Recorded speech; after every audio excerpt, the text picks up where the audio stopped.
இப்பதான் இந்த தமிழ் ஜாதி பெண்கள் வந்து வெளியில ஐடிலயும் எல்லா பக்கமும் வேலை செஞ்சு வேலைக்கு போய்கிட்டு இருக்காங்க, வெளியில வந்துகிட்டு இருக்காங்க, ஒரு பிரசிடென்ட் ஆகுறாங்க, ஒரு கவுன்சிலர் ஆகுறாங்க. நீ இந்த கல்லூரிக்கு போன பெண்களை கூட்டிட்டு போய் கல்லு குடிக்கணும்ன்றா நாய, உனக்கு கொஞ்சமாவது அறிவு இருக்காடா உனக்கு? ஏண்டா நீ எல்லாம் இதே போல இருந்தீனா நீ அருவாளை காட்டின மாதிரி எங்க வீட்டு பெண்கள்லாம் செருப்பை தான்டா காட்டுவாங்க, உனக்கு செருப்பை தான் காட்டுவாங்க எங்க வீட்டு பெண்கள். கல்ல குடிக்க கூட்டு போறியாடா? அதே போல காவல்துறைக்கு வந்து அவனை அரெஸ்ட் பண்றதுல என்ன பிரச்சனை? ஒரு தடையை மீறி கல்ல இறக்கியிருக்க, அவனை அரெஸ்ட் பண்றதுல என்ன பிரச்சனை? அவன் எங்க இருக்கான்னு தெரியல உங்களுக்கு?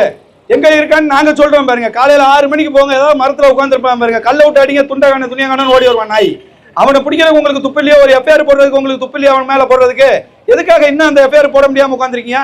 கோயம்புத்தூர்ல எஃப்ஐஆர் போடுறாங்க, எல்லா பக்கம் எங்க இளைஞர்களையும் எங்க மக்களையும் வந்து பிரிவென்டிவ் அரெஸ்ட், ஒரு அக்கரன்ஸே நடக்காம பிரிவென்டிவ் அரெஸ்ட் எவ்வளவு பண்றீங்க? எவ்வளவு பிரிவென்டிவ் அரெஸ்ட் பண்றீங்க? ஒரு அக்கரன்ஸே பண்ணிட்டான், ஒரு மரத்துல ஏறி கல்ல இறக்கிட்டான், அவனை வந்து உங்களால அரெஸ்ட் பண்ண முடியலையோ? இல்லைன்னா சொல்லுங்க, எங்களை ஃப்ரீயா விடுங்க, நாங்க எப்படி தூக்கிட்டு வந்து அவனை ஸ்டேஷன்ல கொண்டு வந்து ஒப்படை